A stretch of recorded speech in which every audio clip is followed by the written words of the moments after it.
Welcome to episode 2 of Wrecked, a Fat Records podcast. My name is Daniel Allen Lazarus, but you can call me Laz. And I'm Allison Morales. Do I have to say my full name like you do? You could say whatever you want. Today on the show, we're going to talk about the second release from Fat, Propagandhi's How to Clean Everything. Woo! Ooh, one of my personal favorites. A classic album opened my eyes to the larger political punk world, personally. Yeah, like we were kind of chatting about earlier, I was like, that was probably the only Propagandhi album I liked for a good 10 plus years, which is kind of embarrassing, but I got here. Yeah, well, it's a great album, and it is one of the first albums on Fat Records. So yeah, that's why we're talking about it in episode 2. It's kind of weird to go from like duh to this album, by the way. Like, one of the things, I mean, I don't know if this is on our normal chat list here, but talking about on Duh was sort of how immature or sort of like how basic or like kind of one like political song was. And then you go into Propagandhi, who like you feel like they've read like a bunch of like anarchist and like socialist literature or like singing about any of this stuff. It feels very much like they're a little deeper into politics. Yeah, definitely say this was like the blueprint. For sure.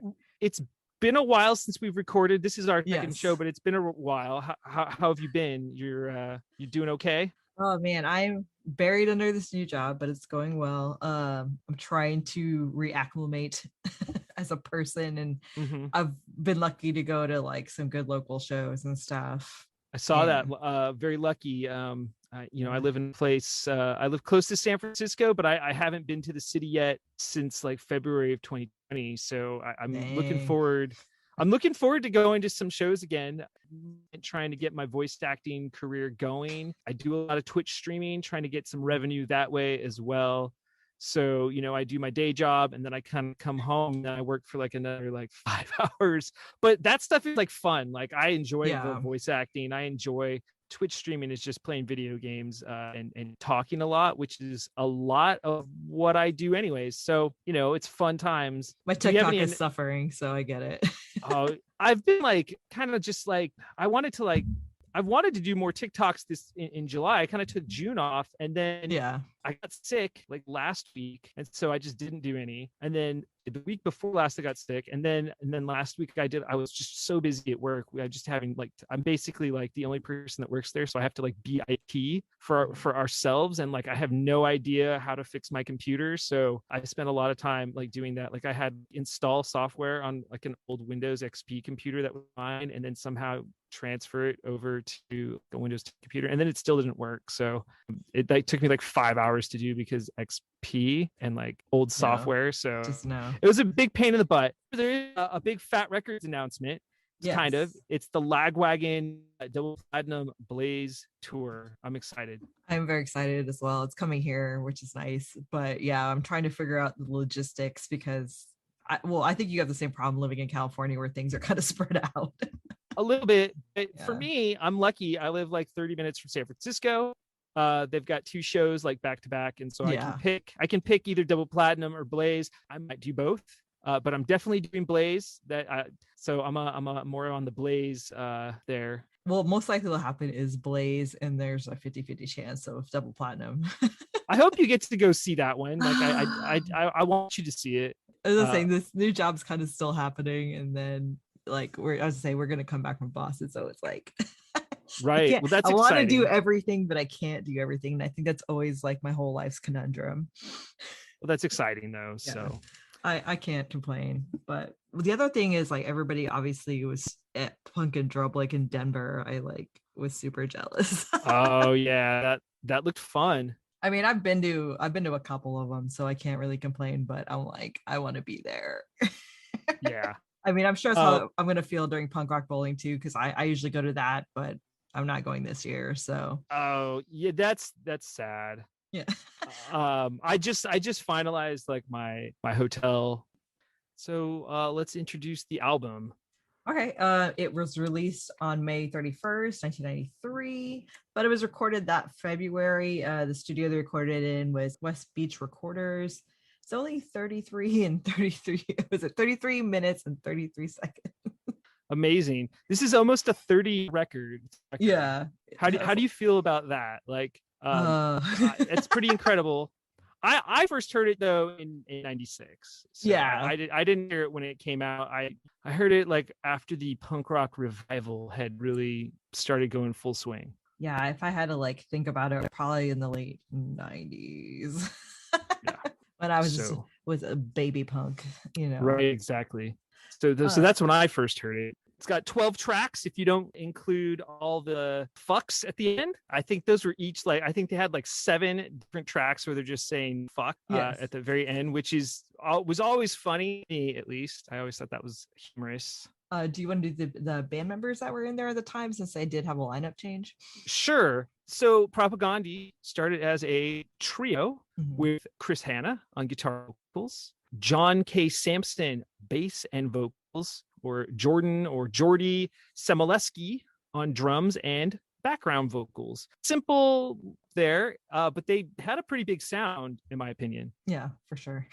Right? I wouldn't have guessed, if not knowing what they looked like or whatever. I would have guessed it was at least a 4 to 5. At least 4, you know. I mean, at least 2 guitars. That's sort of my thought at the time. But it's just a trio, so sometimes that's all you need. Which I think it says something about the production value of this record. I'm sure their recording process got a lot more intricate as it went on. They even kind of talk about how they don't particularly like how this was recorded, but I think it's because they got better at it, Right, exactly. Which is fair. So let's talk about some of the weird features of this album. You and I had a discussion about this, and we don't know if this is true or not. The liner notes and Discogs.com claim H.R. Geiger did the cover art. Now, they spell Geiger Geiger, but the actual H.R. Geiger, of course, if you're not familiar with H.R. Geiger, he is the person who designed the aliens in Alien, right? Yeah. So he created that. Aliens, machines, right? Metal. But more punk rock related. He created the artwork of I forgot what it's called, but it's like a bunch of floating penises, phallics symbols, and it was in Dead Kennedy's. Which one was it? Plastic Surgery Disaster, I think. I just think Tool. So. Oh, okay. Well, that's what got them into their obscenity trial. Was that H.R. Geiger. So it's not far-fetched that Geiger would do something for a punk band. What is far-fetched is that he would do the particular cover art that is there. I suspect it's a joke or a hoax. We did attempt to fact check this, but is this something that could be really checked? It's a mystery. So, but if anybody knows, I'd love to know the truth. Yeah, and we can't ask him anymore because he's dead. So there's really no real conclusion. Yeah, exactly. The liner notes though are pretty funny. I mean, just some of the stuff in here. It says the liner notes were done by Jesus H. Chris, which is likely Chris Hanna. Yes. Layout John Yates. There's some other funny things, like it was written by Propagandhi. Yes. Right? Just some funny stuff. If you have the liner notes, I mean, it's almost all scribble, just on very punk rock put together, just kind of pasted. It's Xeroxed. I can confirm that in handwritten. Right. Yeah. I mean, it's the way they did things back in the olden times. I mean, I still do shit like that, but I think less is more. So the simpler you can do something, the better. That's why I use MS Paint and not Photoshop, for example. I use the middleman. I like Canva. Good enough. I also have GIMP. I use one called GIMP, but only if I want to do certain things that I can't do on MS Paint. So in any case, additionally, they did release an EP on Fat, right? Yeah, called what I really love, How to Clean a Couple of Things. I mean, perfect name. And if you get the remastered edition, which is what you can listen to on Spotify.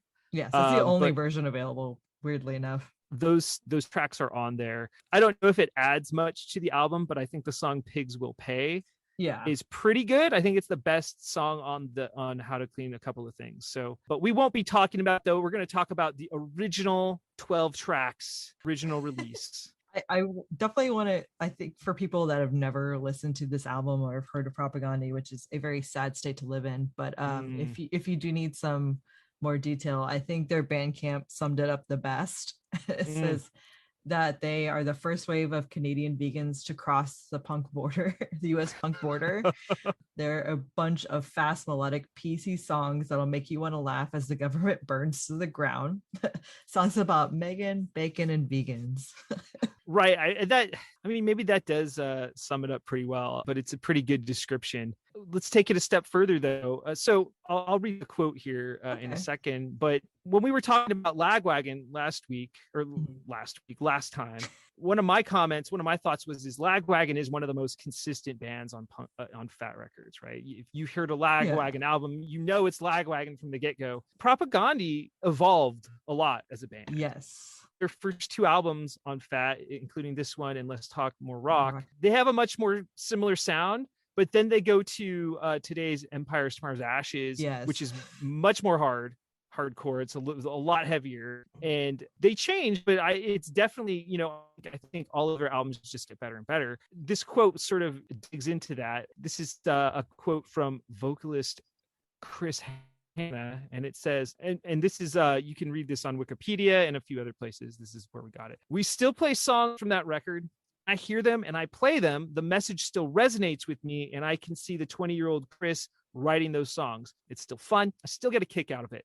When we play them live these days, they seem seamless in the set with the new songs. There's a bit of a difference in terms of depth and dimension, but they're still fun to play. I just don't like when I hear the record.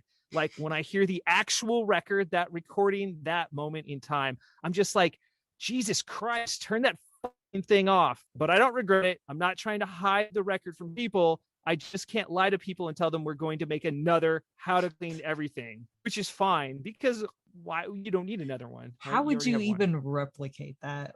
Like, no. That is, I mean, I'm sure he doesn't like it, just the fact that, like, if you think back personally at yourself at 20, you're just like, oh, I'm disgusted by so many things that I've done in my 20s. Just in general, like my 30s, not so much, but my 20s, definitely. There's a lot of stupid things that I did. Even though this record is obviously great, like, don't get me wrong. As I'm saying, like, I think he, being himself, can't have that feeling of like, oh, I've accomplished this great thing, because it's jaded by his like 20-year-old songwriting and style and things like that. Well, and he mentions like it feels like it lacks depth and dimension. For like Fat Records, I think it's actually one of their it's a pretty deep for a really Fat Records band. But then like you look at Vic in comparison, like first and last albums, and there's just lyrically, and I don't want to say intelligently, because like I don't think his intelligence level changes. I think like his writing just improves so much, both musically, lyrically, that I'm sure he read and knows so much more than this moment in time. I'm sure, like exactly. Well, we all do, hopefully. I would hate to like just be the same at 20, that I was at 20. Oh God. But I mean, for a 20-year-old, it's pretty insightful. It is pretty insightful, right? What is it? I get the idea that he read a lot of like anarchist pamphlets. Like just definitely just like based on this album, and of course Let's Talk More Raw. I think I used to have a bunch in my glove compartment, and I was like, I finally took them out because I was like, if I get pulled over, like, this is over. They're like, what are you doing? Just like to see what people are doing out in the community. Okay, leave alone. We're educating ourselves. Yeah, by the people. We could talk about some of the reviews that I scoured the internet for, if you would like. There are some good reviews on. There's some pretty interesting. Why don't you read a few of your favorites? I just try to find anything sometimes, because like we've talked about, like one of the hurdles of this podcast is kind of finding information on stuff that happened that like might not be 30 years ago. Yeah, exactly. That might not be digitized, but all music is always kind of good because people actually like give a shit there. So basically this one is from Mike Duraco. I feel like all these names are made up, by the way. on reviews. Never. All right, let's hear it. A bunch of hardcore anarchists on Fat Records. You mean they've expanded beyond the realm of signing all the bands that primarily sing about girls, beers, and partying? Propagandhi have Smashed the State written all over them, and they want to be taken seriously, then rant branded as another generic NoFX wannabe band. How to Clean Everything accomplishes more than escaping the carbon copy labeling, as it puts their message on a high pedestal so it can be heard loud and clear. And amidst all the throwing the wrench in the system rants, they have a little fun at the expense of the bubblegum pop bands that flood the market and even their own label. With How to Clean Everything represents Anarchy 101 to a mass audience. Propagandhi aren't afraid to show the world that a government coup can be fun and educational at the same time. You're a poet, Mike Duraco. you know, the thing that makes me laugh about that, and it's the second album on Fat. So like hindsight, right? So yeah. Like it's a good point. Fat Records, I never thought of Fat Records as like putting out just political punk bands. They have bands that put out political songs. Yes. But like, if you were to say, what are the two? Like, what are the two? What political punk bands are on Fat? I can only think of two, and one would have been Propagandhi, and the other is Against Me. Yeah, those are the only two, and they're both, you know, they're both similar, you know, sort of anarcho syndicalist style punk. They always barely make the cut, you know, a little bit. Right, but the thing is, there are like bands that sing about politics on Fat Records, and so I don't want to like just like shoehorn like the entire label is like being like, I know, skater punk. I mean, that's what I go through A through F records for. So, I mean, I guess this is like the middle ground. There's some other funny ones. Like, for punk fans that never heard the album or have never heard of the band, I would strongly suggest you go and get this as soon as you can. You will not be disappointed. 100% agree. This album is far from being dark and should make you love it from first spin. And check for Less Talk, More Rock, which is the follow-up. It's another very good album. It's actually better. And then they go on to mention Supporting Cast, which is a fantastic record. That's about when this album was written. However, they ended. I would describe this sound as being similar to 1,000 atomic bombs detonating together. Okay, that's a pretty interesting. I should also preface that I pulled the review that you just read off from Amazon. Oh, okay. Well, which is a weird place that I never thought I would get punk rock album opinions. I'm all about the hyperbole. But the people have spoken, so I'm okay with it. Well, let's talk about the songs. You wanna talk about the songs, because that's what we're here for. We're here to discuss this album, not just the reviews. We're not going to talk about all the songs like we did with Duh, mostly because a lot of these songs are pretty deep. Yeah, there's a lot to unpack. So. It definitely is. You know, I just want to start with Anti-Manifesto. It is such a good intro track, right? Just the beginning riffs, a little bit of, I don't want to call it a ska riff, right? But it's sort of got that rhythm, you know what I mean? It's distorted, but it's not ska, right? It's definitely not ska, but it's kind of got that feel to it. I mean, I like it because it kind of makes a statement without really saying a lot. Like, we haven't even gotten to the rest of the song. We haven't really gotten into the lyrics yet. But like, it really sets it up. Which is awesome for an opening track, I think, for an album.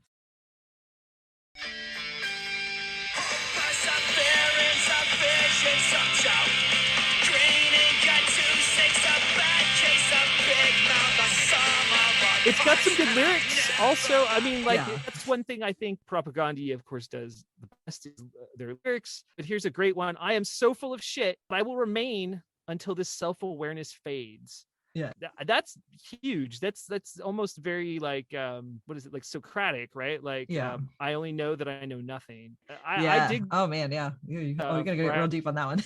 I dig that sort of stuff. Like, I'm a big fan of that classical philosophy. I mean, just from the get-go, you're getting hit with that sort of philosophy, and they don't tell you it's philosophy, but like, that's one of the things punk rock does, is that they'll throw it in there all the time. These dudes are into philosophy. Let's just they're highly educated, as far as I can tell, or at least well-read, like super well-read. I didn't even get into that stuff until college, so lucky them. Right. So what other songs do you want to talk about? I think you I mean, I would just like to add a little bit to Anti-Manifesto. Sure.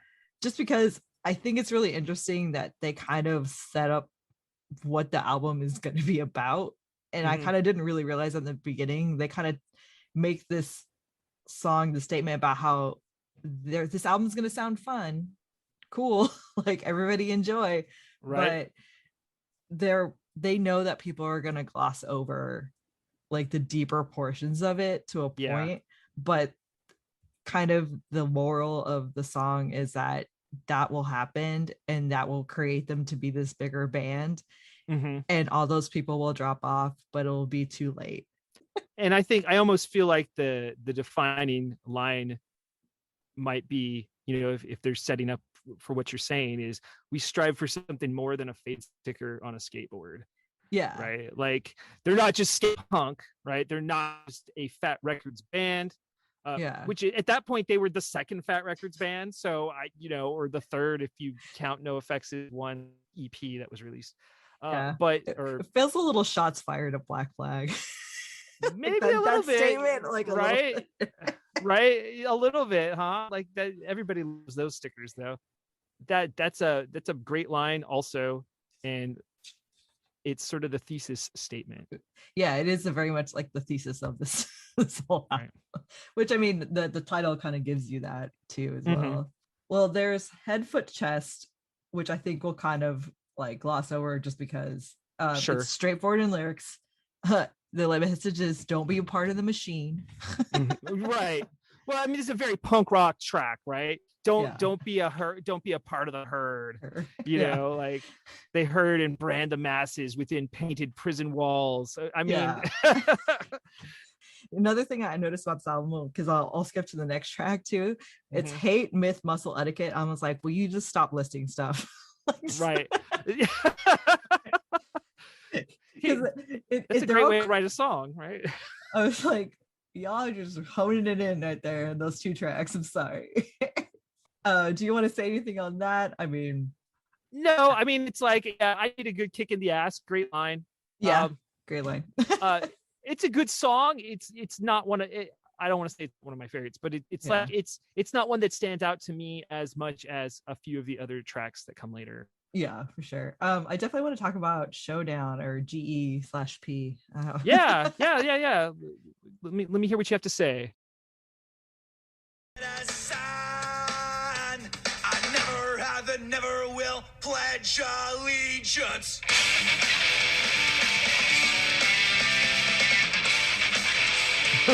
Mine's really complex. I don't know if you want to go first. No, please go first, because you probably have a lot more to say about it. Yeah, I got way too deep into it Tuesday night.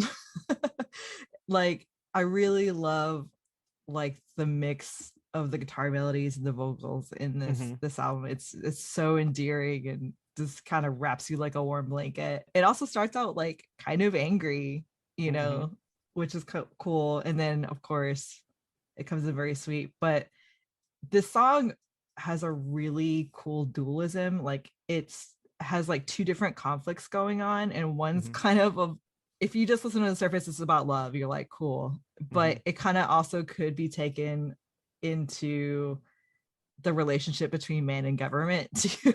Yeah, okay, I like where this is going. Yeah, so like something I read about it, and I don't know whether it be true or not, it's kind of like the two singers, is it John and Chris? Okay, I'm really bad with names. Kind of wrote two different songs and kind of put them together, and I think that's why it's called Showdown. It's like who has the better parts of the song into one song, which also is very, very in vein of the Beatles, because so it's like that song Day in the Life of. If you've ever listened, I mean, it's a popular song, but like it's them writing two different parts of the song and then marry them together in this chaotic way. I like this one a lot better because it gives you like that salty and sweet all at the same time. And I honestly forgot that John was part of the Weaker Thans, because that's just kind of a footnote in my brain. Right. Well, it's good to bring that up, though. You know, he is he founded the Weaker Thans after he left the band. I'm going to talk more, I guess, about the music itself. Is you get this song on this album, and then I think John sings, one or two songs on Less Talk, and then he's gone, right? And you'll never hear anything like that on a Propagandhi album again. I think they've had other singers, like other people sing, but like it's not like John's like nice melodic voice. It's hard singing, right? Yeah. You know, right? So I like this as like sort of like, oh, that's old Propagandhi, and we'll never hear this sort of thing again from them. So it does make this song, like you said, a little sweet, a little salty. So I actually really like your analysis on that. Like I didn't even think about, because whenever I hear this song, I actually think more of John's vocals than Chris, because it's sort of like the meat, right? Like, so like Chris sort of does the beginning and end, right? And then the middle is John, and I always think more of like, oh yeah, girls with the greenest eyes, like that line that stands out the most to me, even though like it's sort of like this relationship between a citizen and their nation state. I probably didn't realize this till like a couple of days ago. I was saying like, I get very distracted by John, and you're like, oh yeah, this is so endearing. right. That's good. I now I'm gonna, like, every time I listen to that, I'm gonna think about exactly what you said.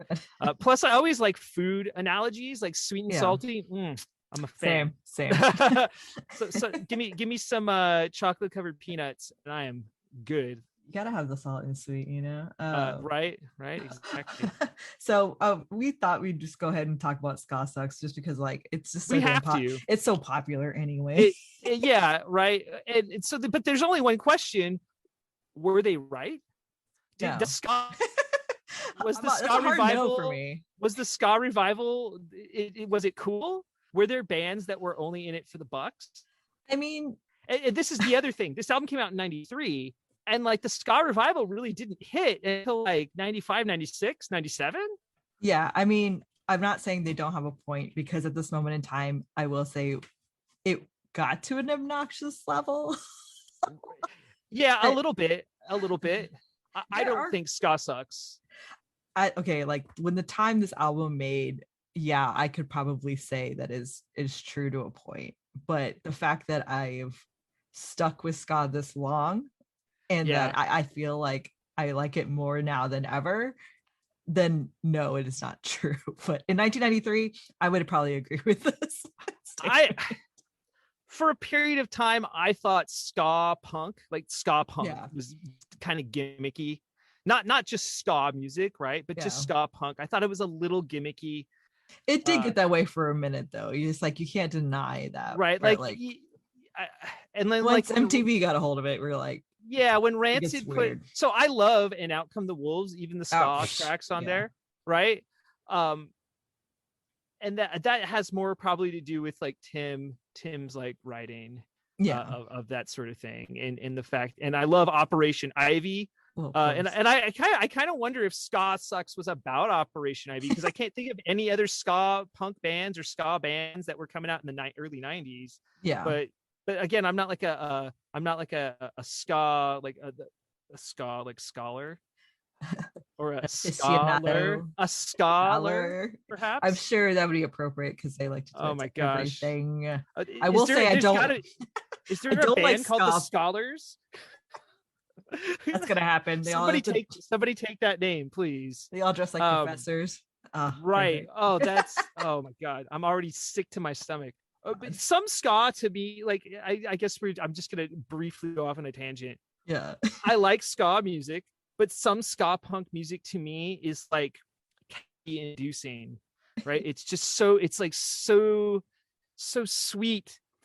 And I don't mean like in a way that like it's like, oh, it's just like, you ever have right, you ever like just like drink corn syrup or something? Like that's what I'm thinking of. Just like, oh my god, my dentist is gonna kill me. I could fall over the edge. Some ska punk is like that to me, but not all. There's some great ska punk bands, and I can't wait to see Streetlight Manifesto at Punk Rock Bowling. So, there we go. I'm seeing a whole literal day at Fest, so I as I say, and I'm deep in this. Right, you're going down that. I'm sleeping with the enemy, dude. It's bad. Right. Okay, so we've talked about ska. I'm just saying it's of note because the time this record made makes sense why this song exists. At the very least, I do not believe it to be a true statement, but I understand why it was written. I wonder if they play it live, because the one time I saw them, they did not play it live, and I was a little disappointed. But I understand now why they would not play it live. So. I've seen it live. I hate to bring it lucky you. Were people like skanking stuff? Yeah. Like did it go? It went. Everyone was picking it up, huh? I think it's just ironic at this point, right? You gotta love it. Okay. Well, what's the next one? Middle finger response. Am I on the right track? Yes, middle finger response. I just was kind of gonna gloss that one over just because I was like, well, the title. There you go. Yeah. And then second, it's just like it's about the military industrial complex. Right. Straightforward. That punks love talking about that sort of thing. I mean, that's a pretty classic punk subject. So but these next two songs, this is how I actually got into Propagandhi. My friend had this album, and his dad was sort of this blue collar conservative guy. The next two songs, Stick the Fucking Flag Up Your Goddamn Ass, You Son of a Bitch, and Haile Selassie, Up Your Ass. They love the word ass. He heard these two songs like back to back, his dad did, and he was like, you have to get rid of this album. And so my friend, of course, recorded it first and then gave me the CD, and that's how I got into Propagandhi. Yeah, it was pretty cool, right? Like I got a free CD, and it was these two songs. But of course, like Stick the Fucking Flag Up Your Goddamn Ass, You Son of a Bitch. And then in parentheses, not to be gender specific, of course, which is great that they actually. That's way ahead of its time. like they're so Propagandhi is really, really way ahead of their time. Like they were ahead. If any punk band is woke, it was them in the 90s. I mean, 1993, they're not trying to be gender specific. I think that's super cool. But obviously it's about like indoctrination and like just like nationalism, and it's one of those songs that gave me like an awakening, like, am I indoctrinated? What is nationalism? You know what I mean? Like I was trying not to be, but like you hear this and you're just like, yeah, I agree. Bette Midler now assumes sainthood. And I don't know why they bring Bette Midler into it, but I know. But she's a treasure.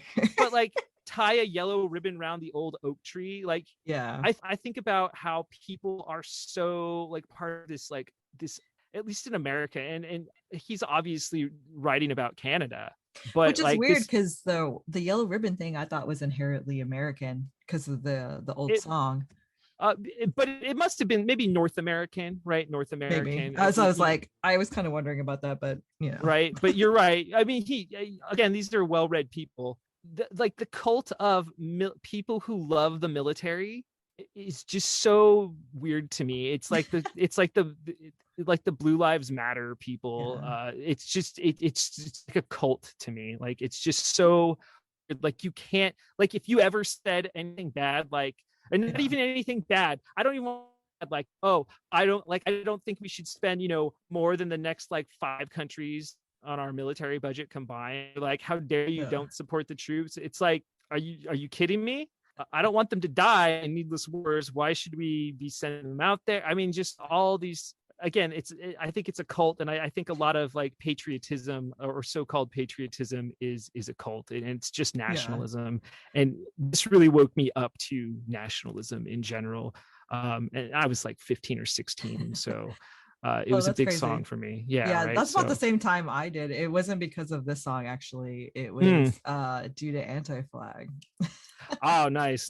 Yeah. I hadn't discovered Anti-Flag at that point. But I think I heard this in 95 or 96. Yeah. So, right. So that's where I'm coming from. And then of course, the next song, Haile Selassie, Up Your Ass, is so relevant today.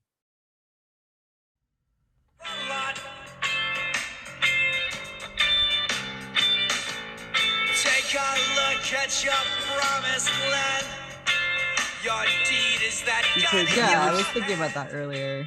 We're still talking about. We're still dealing with this and the Gaza Strip, and I mean, like soon to be parking lot for American tourists and fascist cops. That already happened, right? It's already, well, it is, right? Like, so I mean, like, the biggest American tourists are like evangelicals who actually don't care about Israel or Jewish people. What they care about is like the rapture and like the end times, and they think that Israel has to exist for these things to happen, and I think destroyed as well. It's another cult issue, and they're talking about these cults, and that's just my opinion. So if someone's like, "Oh, how dare you," I mean, this is what the say song this is about. right? But it's about that. Yeah. And I don't want to I have a lot of Jewish friends that support Israel, and I don't want to like distance myself from them because I do care about them. But I do think that the treatment of Palestinians by the Israeli government, and I just want to say the Israeli government, which is backed by the American government, right, is not just. It's absolutely not just. And there's a lot of things that have to happen for any sort of peace. And it's hard for me to not side with underdogs, right? I just can't side with, I just can't side with the government of Israel. Yeah, in this situation kind of hard to untangle because I will just start with just the basics of it's a reggae song. Again, what a weird way to talk about this subject. But you know what? It works. Well, Rastafarianism, and I almost wonder if it's like a dig at like it is. It's a dig at everything, and I think but people forget that even that Rastafarian exists, and so I think that's kind of why they hone in on it a little more because they were like, no, everything is terrible across the board, no matter what it is. Right. So, I mean, I think that's super clever because you're like, oh, what are the Rastafarians doing? They're not hurting anybody. They're smoking weed somewhere or something, or like some terrible stereotype. But the fact is, it's still a religion, and that has not served anybody. It's an offshoot. I believe it is an offshoot of Judaism. Right? Yeah, it's not like Christianity. I guess Christianity is an offshoot of Judaism. Yeah, but it's just interesting. Like we don't perceive it that way, even though it is absolutely the truth. And that's what they're trying to get at here. And it's just crazy that like I was saying, I was thinking of today, I'm like, damn, we're still really doing this. And it's like we'll probably be doing this till we're long and gone. And I also really love the ending because I love a good list of fuck. Like them and their lists, right? Here they go again. I don't like any of those things. So I'm just like, damn it. More lists. But that's the best list, I think, in the whole thing. So that's why I'm like, no, fuck Zionism, fuck militarism, fuck Americanism, fuck nationalism, fuck religion. I was like, you probably could add 2 more in there, and I'd be like, yes. Right, totally. Great song. I do think we should talk about Fuck Machine. I mean, I have a lot of thoughts on that, really. But well, I mean, this is another case of them being like way ahead of their time, right? I mean, a little bit, right? At least, I mean, talking about like men talking about these issues. You know what I mean? I mean, my brain just goes men on the internet. Like that's what the song was predating. Right. Yeah, totally. And they nailed it. They got it like so early. They got it early. Like it took me a long time to internalize a lot of that. Like I'm not gonna lie. Like I'm a dude, and it took me a really long time to internalize it. Even though I was like hanging out with like riot girls, and I thought like I knew what I thought I knew stuff, but I didn't. And I listened to these songs, and it's like, oh, it took me a long time to internalize the message. But don't beat yourself up because women are misogynists too. So. There you go. Well, and it was you know what I mean? Like I'm not like out here trying to like make excuses or saying that like I did anything terrible. No, but I was just I think just like thinking about things in that fashion. Yeah, I think it's just a good song about misogyny and how it doesn't really serve anyone, including the men themselves. But also like I think it's just great. Like Fuck Machine is probably what like a lot of these dudes think themselves as. It's like so far from totally. And then it's followed up with This Might Be Satire. Which is like, it's like, oh girl, I want to fuck you up the ass. Like, like JK. Yeah, right. Like it's a pretty good. I think it's a very clever follow up to that track. But you need the title. This Might Be Satire, just so you know where they're coming from. I think I didn't get too deep into those 2 tracks and stuff because I was like, this is gonna dig up shit I'm gonna be angry about the rest of the day. Well, so we're pretty close to the end of this record. There's a couple more tracks. Yes. Who will help me bake this bread? I really find that one interesting. I mean, I won't go too in it. I think it's a really good song about parallels of people in this world. Like, there's like two groups of people. There's people that want change and happy to do those things, and then people that don't want change and aren't stepping up to do anything. And that's why the title, "We Help Me Make This Bread." Everybody like wants to eat the bread, but someone's got to make it, you know? It's like Facebook activism. That's what I think of. It's just like, oh, we need change. I'm going to put this, pray for peace thing on my Facebook profile. And it's like, okay. At the very least, donate some money. Jesus. Yeah, right. And then the final track. Did you not want to do my favorite? Homophobes are pissed because they can't get laid. Oh, I'm sorry. I forgot that one. You're right. That is a great track. It is. Sorry. That's your favorite track on the album?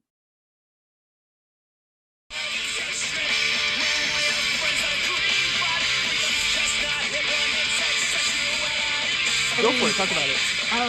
I just think it's one of my favorite songs because I am a part of that community. It speaks a lot to life experience of this nature. And I don't know. I'm really obsessed with the way he just like says weak. I don't know. Just like, I don't know. It's just spicy and I like it. And he says it like twice. So it's not, I think it's like the first 3 sentences of the lyrics and then like kind of at the end. I don't know. I just feel like nails and it's bored and satisfying. And I don't know. I think it's just great. My favorite line here is equality trip when all your friends agree, but freedom's just not hip when it's of a sexuality so you hate. So, and that's actually one of the things that still baffles me to this day about people is that like, it's so worked up about other people's sexuality. Yeah. And I know a lot of it is religious based. Oh, for sure. As I live deep Bible belt, so right, yeah, and this is a lot of my life. I feel so bad for you in that respect that you live in that deep Bible belt, but at least you're like in Austin, I guess it's a little better there, right? Like, like I grew up in the San Francisco Bay Area, and San Francisco was like sort of this like beacon, so it's harder for me, right? It's harder for me to like relate because like a lot of our politics, like we switched from a very conservative state like Reagan and stuff in the 80s and beforehand to being much more liberal. And I think it was had a lot to do with, like the LGBTQ rights movement, especially out of San Francisco, because people were like, well, we can't stand for this, it was, and so, but I love that line. Equality is your trip when all your friends agree, but freedom's just not hip when it's of sexuality. And again, this is like another reason why I can't stand like religion in general. And I don't want to like go on a soapbox, like rant about it, but like, this is just like, I just look at it. I'm like, are you kidding me? Come on, get over it. Again, I don't want to go on a rant, but like when you read like those verses in like the Bible about it, like it's so ridiculous because their answer to like people wanting to like assault like some angels is like, oh, why don't you assault our daughters instead? And I'm just like, are you kidding me? Yeah. Are you kidding me? So the one thing I will say is like my least favorite thing about homophobes in general is like they assume that because you are attracted to the same sex that they like someone like me would want to fuck them. And I'm like, I really don't. It wasn't even like that wasn't even on the field. Like, I won't lie, I would be flattered. Like, if anybody was like, "Oh yeah, I'm attracted to you," I'd be like, "Really? Someone's attracted to me? That's amazing!" Right? I barely like people as a pansexual. It's quite cruel. It's quite cruel, honestly. So, I get it. That's the one thing that probably annoys me the most about homophobes, other than the other bullshit. Like, okay, at least it's outside forces, but like when it comes to like face-to-face stuff, and I'm like, no. Like, you think a little too highly of yourself there. Yeah, no. Right. Anyway, well, yeah, let's get into the last, which is a weird choice, I feel, for a closing song.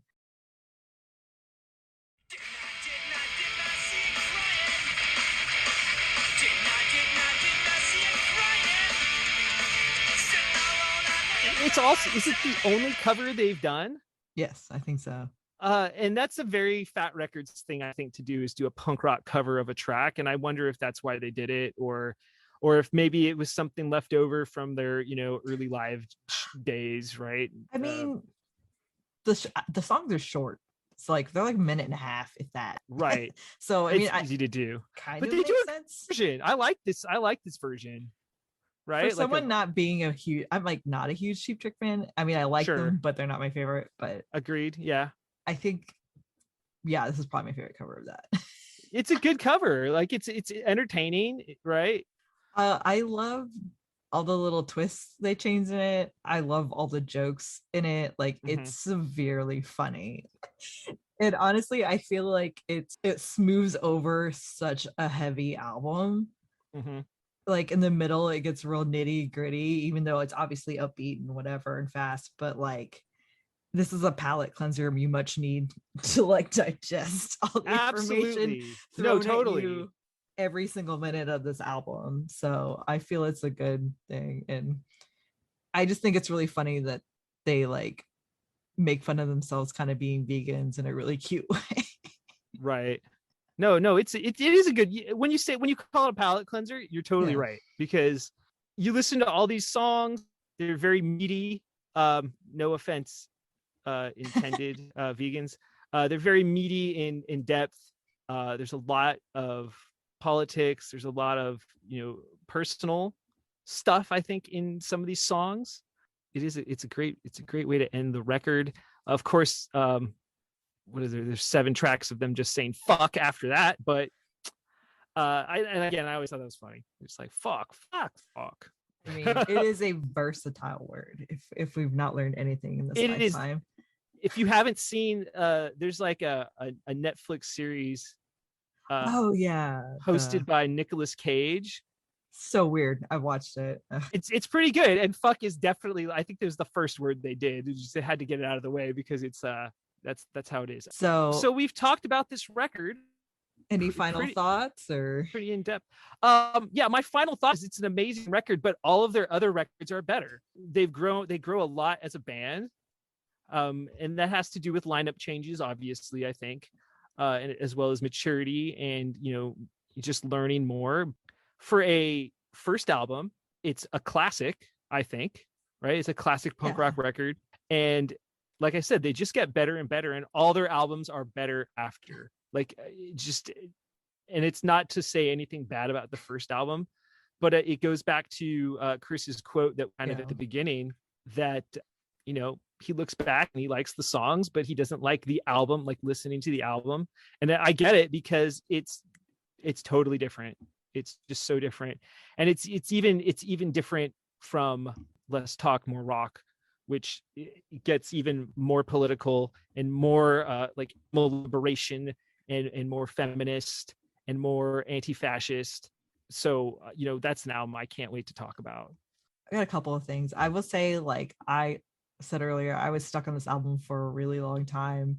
I have a weird small side story of, we went to the desert here in Texas, and I have a How to Clean Everything hoodie that I bought for myself on a whim, and some dude recognized it out in the middle of nowhere, and I was just like, wow, that album went real far. And then also, I was saying, like, that was the one I really liked for a long time, until I finally got on board for Victory Lap, and I was like, oh, I fucking get it now. Victory Lap, good record. It's ridiculous. It's just Potemkin City Limits, another great album. At a certain point, though, they do leave Fat Records, so some of these albums are not on Fat. So no, they're not. I know. That we're kind of blessed with this crazy album, but I also was thinking about why it is called How to Clean Everything, and I was just reading people's opinions on that, and I think the best way to sum it up is they want to call it that because they want to give you the tools to like clean up this world, right? And I'm just like, damn, that's insightful. it is pretty deep, and they talk about a lot of issues that I don't hear a lot of punk bands talk about, at least in the 90s, because a lot of it, like my favorite band in the 90s was Bad Religion, and Bad Religion was a little more like philosophical, I think, rather than on the nose. You had to kind of like read into Bad Religion sometimes. You never heard NoFX at least in the 90s singing about these things. And Lagwagon, they weren't singing about these things. No Use for a Name wasn't singing about these types of things. Good Riddance which we'll be talking about at some point in the future. I think they hit some points for sure. Right. Good Riddance is kind of a local band to me, and I have a crazy Good Riddance story that I'll talk about when we talk about Forgotten Country. But speaking of upcoming albums, what's the next album we're going to talk about? The next full-length studio album would be Trashed by Lagwagon. So we're going to go back to Lagwagon. I've honestly listened to that one all the way through, so that's going to be interesting for me. We could talk about The Daily Grind, which is an EP by No Use for a Name, but I don't know if you're interested in that. It is a little short, but we'll figure something out. If we didn't want to just keep doing like them, but Trashed is another. It's just another great record. So I'm excited. I am excited to discuss that album. I am a huge Lagwagon fan. So, and it's weird. Like Lagwagon's one of those bands I've always loved. I love all their albums, but I considered them one of my favorite bands, which is strange. But now in like retrospect, I'm like, man, I've really listened to a lot of Lagwagon in my life. Yeah, when you add it all up. But yeah, when you add it up, and I'm like, more than this band, which I always say is my favorite or one of my favorites. So it's interesting. So I think it'll be fun. I think next time we will talk about Trashed. Yeah, right? We'll try to do a bonus episode at some point too, so we can definitely add that in there because I do like Daily Grind. But I love Daily Grind. Again, I'm a No Use for Name is from my hometown of San Jose, so I will always hype them up whenever I can. And I think in a couple of days, if it may not, I don't know if it's today, it might be tomorrow or something. It's like the anniversary of Tony Sly's passing. So rest in peace, Tony Sly. In fact, I want to look that up because if it's today, I'm gonna be sad. Way to bum out the rest of your day. Right, no kidding. Oh no, it's the 31st, so we got a few days for my until I'm sad for the day. So yeah, we'll talk about Trash. I know that there's a lot of good in between right now because I'm like looking at the list. I'm like, we'll have to figure out a plan for that. Right, there is, but we'll get to do Trash, but then we get to do Another Day in Paradise, which is Strung Out's first record. Well, yeah, I'm pretty hyped about that. that is a fantastic album. Talk about one of the bands on Fat Records. Yeah, I don't know if we've talked about this before, but like if I had to pick a favorite on Fat Records, it is Strung Out for me. Weirdly enough, they're awesome. No, they're awesome. Like one of the best bands, like musically, like talented, like just like skill wise, they're fantastic. Yeah, I mean, but they like sound like Fat Records, but then they really don't at the same time. I don't know. I think that's what's kind of cool about it, but I digress. All right, so we'll definitely be doing Trash, and we'll hopefully have some bonus episodes. Where can we find you, Laz? You can find me multiple places. Hopefully I get my TikToks going, but on TikTok and Twitch, I am EvilLaz905. That is EVILAZ 905. And that is really the best place to find me if you want. I have an Instagram, and I actually don't remember my Instagram address, so I'm kind of bummed. But if you go to my TikTok, I have a link. It's linked. Yeah, it's linked there. Days I'll remember my Insta. But I would love it if folks join me on Twitch, because then you can just chat with me. I play a lot of video games right now. I'm on a Final Fantasy 14 online kick. So you can watch that and you can play along with me if you like. It's a multiplayer game. It's online, right? So we can have a blast and do that sort of thing. Where can folks find you, Allison? Apparently everywhere. Someone made fun of me the other day on Twitter for it. Got called out by it was Chris from Ska Punk International. He's like, man, you're on Twitter too. And I was like, you got to be everywhere these days. Yeah, so I'm on Twitter at Punk Rock Anthro. I'm also probably mostly found on TikTok at the same. I have an Instagram which has all the shows that I go to or upcoming tours and things, and all my cool friends on there. Facebook, because I guess I have to. Yeah. Also YouTube, but I mean, it's just kind of depending on what media I make is where the place that you will find me. But awesome. I should just start MySpace and a Tumblr at this point. Friendster, just everything. Oh, did you just say Friendster? Holy! All right, I'm gonna bust out my ICQ account and my AIM. I still have a live journal, but I don't write it in anymore. LJ, all right. I was like, we never figured out like what our ending will be, but I was like, thanks for getting wrecked with us. Yeah, probably yeah, the like, best. Let's get wrecked again. Yeah, there we go. We'll come up with something. One of these days, something will stick. I feel like that one won though. That was a good one. I just came up with that. So let's get wrecked again. We'll see you next time. Bye.